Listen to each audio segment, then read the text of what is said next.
El diagnóstico socioeconómico es el tercer tema que vamos a abordar desde el componente socioeconómico.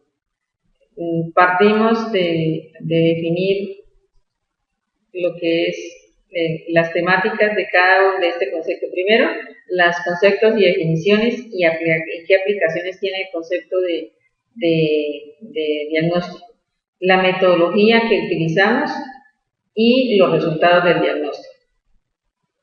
Y al final vamos a mirar cuáles son los aprendizajes que tuvimos desde este ejercicio.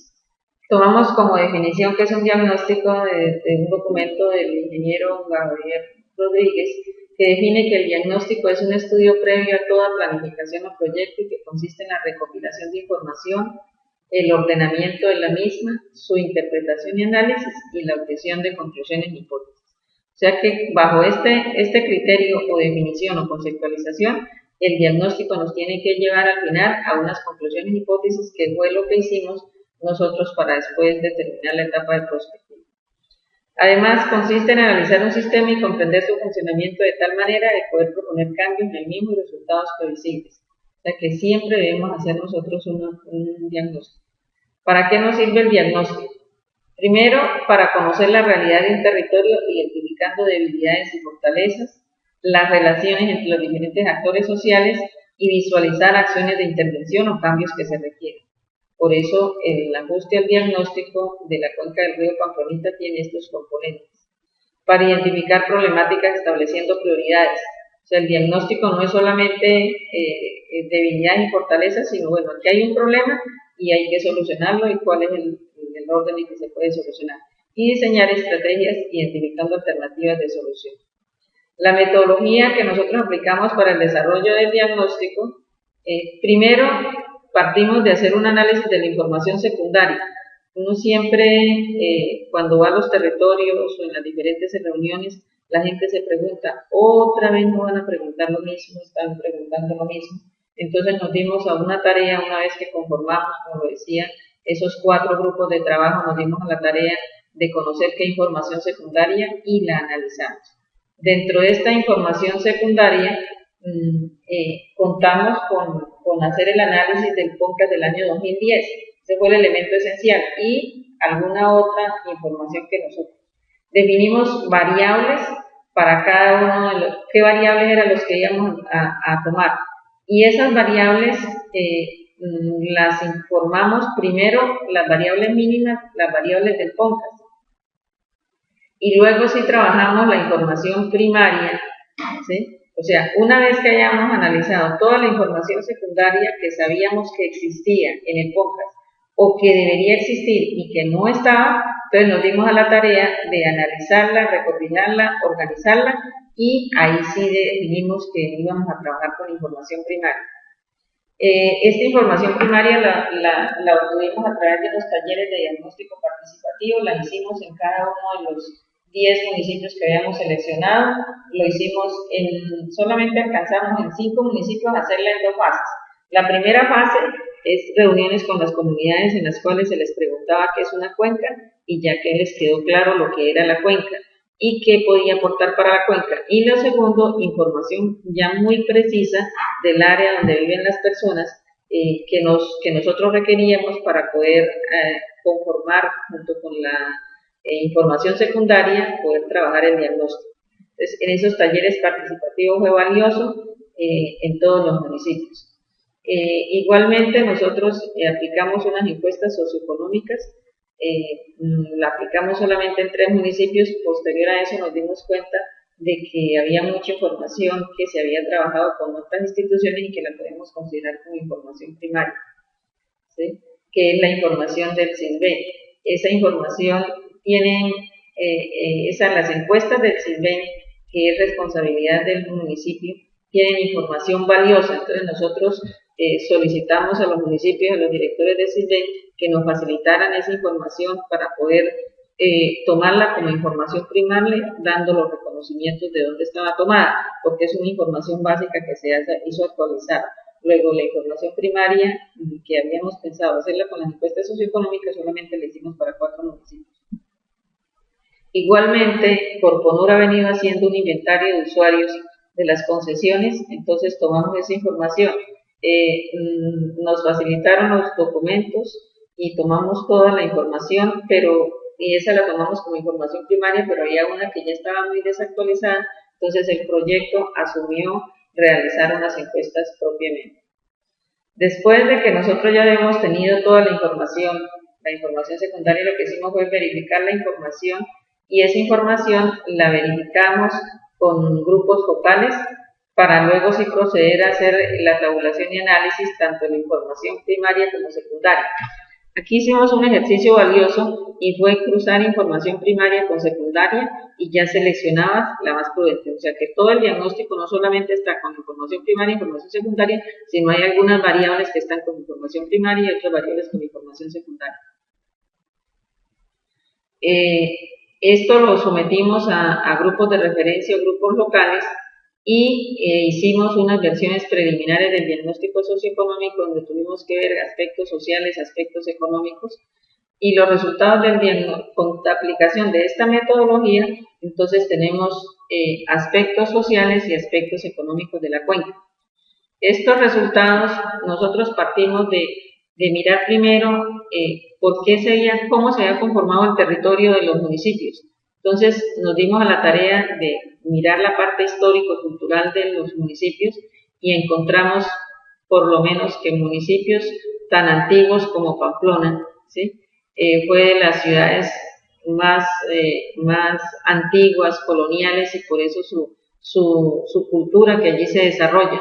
Hay municipios que realmente son relativamente muy nuevos, como Los Patios, donde ahí podemos entender que son pueblos contemporáneos, pueblos de los caminos. Los Patios se formó, fue por la vía que va de Cúcuta hacia el interior del país, por estos asentamientos. Eso trae unas connotaciones culturales muy importantes porque el desarrollo de los patios se dio alrededor de la vía y se ha ido expandiendo. En el caso por lo menos de Villa del Rosario, que inicialmente ese territorio de los patios pertenecía a Villa del Rosario, por la vía fue lo que le dio, por el desarrollo de esa vía, lo que le dio que en el año 1985 se creara como municipio. El municipio más nuevo es el municipio de Puerto Santander, que fue creado en 1994. Basado en ese criterio cultural, entonces analicemos también otra variable importante poblacional, es el cómo fue evolucionando la población, ¿sí? Y ahí encontramos por lo menos el gran desarrollo poblacional que ha tenido el municipio de Los Patios. En 1994 tenía 47.000 habitantes, hoy en día tiene, a base de 2012 proyecciones, 73.000 habitantes. Caso contrario al municipio de Villa del Rosario, que su crecimiento también ha sido grande, pero un poco más lento, ¿sí? El caso de Puerto Santander he mantenido, y hay unos municipios que se han mantenido en los últimos años que ha bajado más bien, como en el caso del municipio de Ran, que bajó su población del 2005 de 4.466 a 4.176. Son municipios que o se ha permanecido o la gente va emigrando hacia las ciudades.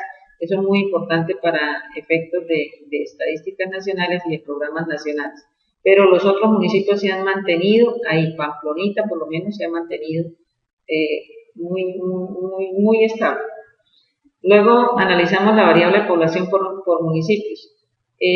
La población total que nosotros encontramos es de 676.000 habitantes para el 2012, con proyección en 2012, donde el 93% de la población se encuentra en las áreas urbanas y el 6.7% se encuentra en las áreas rurales. Aquí analizamos algo muy importante, y es que las dos veredas de Puerto Santander son rurales, 100% rurales. De los municipios donde mayor importancia tienen las áreas rurales es, por ejemplo, Bochalema. El 65% de la población está en el área rural.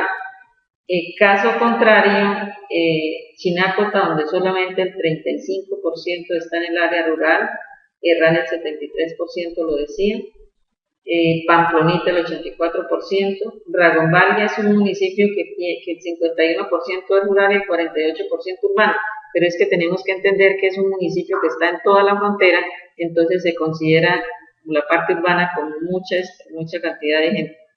Villa del Rosario es de los municipios, igual que los patios, y los patios y Villa del Rosario conforman el área metropolitana, su área rural es muy pequeña, 6.53%. En el caso de Pamplona, Pamplona es un municipio, como lo decía, igualmente urbano, el 93% de la población de la cuenca está en la parte urbana y en la parte ruralmente es solamente el 6.20%, pero esa población es muy importante porque allá no se nace el río. Entonces, estos criterios hay que tenerlos en cuenta.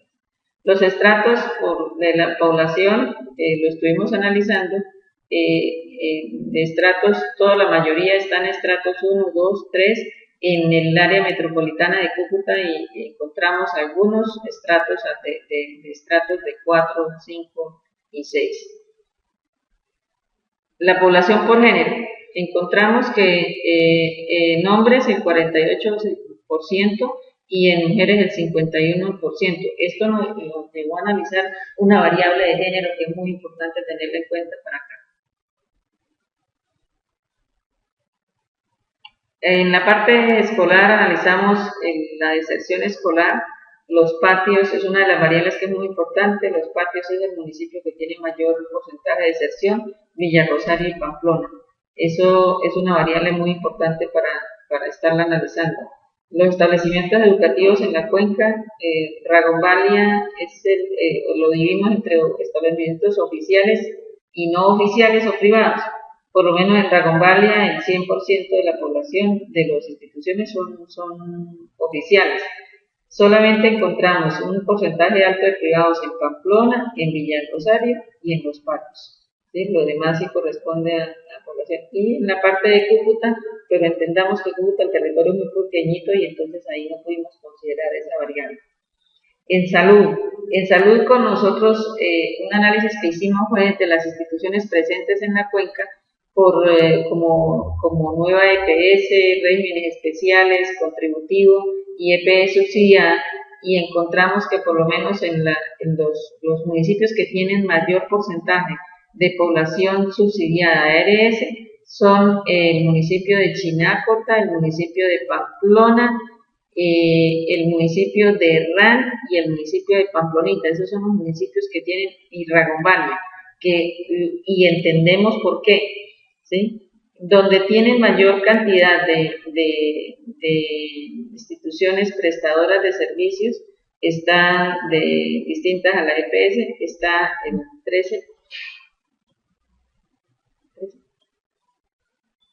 el 13.96% a Pamplona y el 17.96% de los patios. Instituciones prestadoras de servicios de salud, encontramos 366 en toda la cuenca, de privadas 304 y de naturaleza pública 62. Lógico que en Cúcuta es donde encontramos la mayor cantidad, porque es que esta zona de influencia del río Pamplonita, la cuenca del río Pamplonita, en el Barrio Blanco, está todo lo que es la zona de la Riviera, el Barrio Blanco, son zonas de instituciones de salud. Es muy importante este tema para analizarlo. Y de naturaleza pública 44. En Villa del Rosario encontramos 6 privadas, 6 urbanas. Ese es como el análisis que hacemos. Estuvimos analizando dos variables que tienen que ver enfermedades diarreicas y enfermedades respiratorias que tienen que ver con el uso del agua.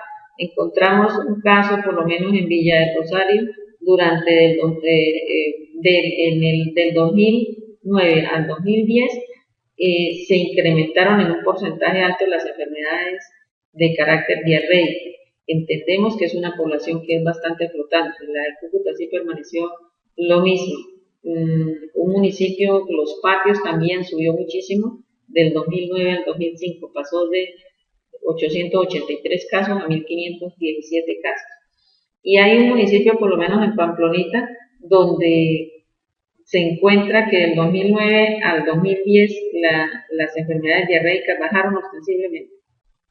En la otra enfermedad que estuvimos analizando, la enfermedad respiratoria, estuvimos mirando que hay casos, como lo decía, en los cuales se ha incrementado en Villa del Rosario, Pamplona, entendemos que es por el clima, los patios, y en Cúcuta sí han bajado este tipo de enfermedades en la zona que nosotros estuvimos analizando. El tipo de nutrición, el más alto lo encontramos en Herrán, en Puerto Santander y en los patios. Hay que entender que en Puerto Santander guardamos la responsabilidad. Cobertura de los servicios de energía eléctrica, hay una cobertura muy cercana al 97% de todos los municipios, con excepción de Pamplonita, que tiene un porcentaje mucho más bajo.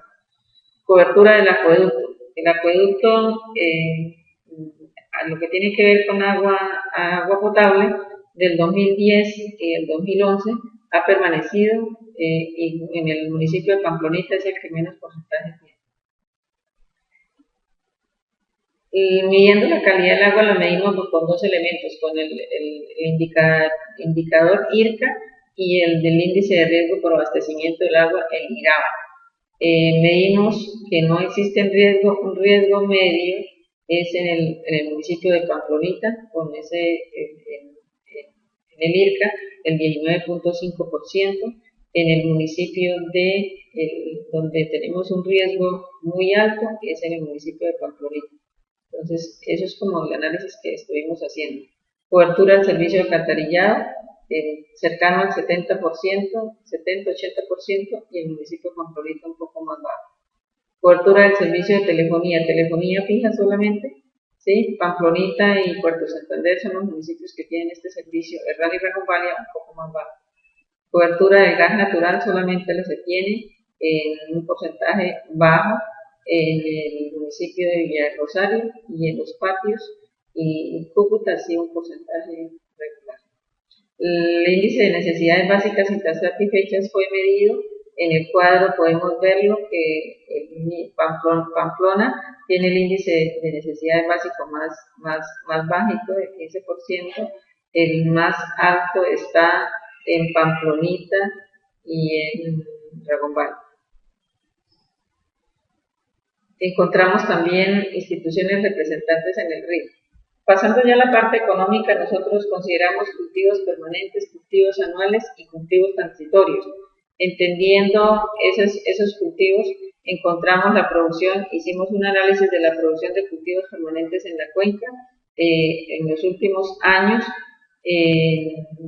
Analizamos del 2000 al 2011 y encontramos algo muy importante, y es que esa producción de cultivos permanentes con las lluvias del 2010 bajaron y han empezado a subir. Cultivos transitorios, la producción en toneladas en el 2009 una buena producción, pero como lo decía anteriormente, debido a la ola invernal del 2010 bajó ostensiblemente, lo mismo los cultivos transitorios. En cultivos anuales estuvimos en el mismo comportamiento. ¿Sí? Analizamos la parte ganadera, la producción de leche, la producción de ganado, y analizamos las especies menores, el área de acuicultura y las plantaciones forestales en la cuenca del río Pamplonita. Solamente encontramos dos municipios con plantaciones forestales, que es Pamplona, que tiene un 78%, y Cúcuta, un porcentaje más bajo. La actividad minera en la cuenca la analizamos desde el punto de vista de la arcilla, o sea, ahí sí la hicimos por características y por sectores, las minas de carbón y la material en construcción, esas son las tres. En cuanto a la actividad turística de la cuenca, encontramos en todos los municipios, y el nivel de empleo y desempleo de la cuenca lo estuvimos analizando con unos indicadores nacionales. Encontramos industrias líderes y exportadoras, comercio y servicios, turismo, empresas agroindustriales, industrias de procesamiento de cuero, de copiembres, que son las que mayor afectación tienen. Con esto termino la parte socioeconómica de la cuenca del río Pamplonita. En las ayudas se le entregan unos anexos donde están estos documentos para que ustedes los puedan analizar, y dos guías de trabajo. La guía 1, que tiene que ver con una evaluación en la parte de participación, y la guía 2 en la parte de estructura político-administrativa. No creí conveniente hacer una evaluación del diagnóstico, porque el diagnóstico es mejor que ustedes lo miren, lo analicen, y que sea un documento de trabajo y de análisis para ustedes. Muchas gracias.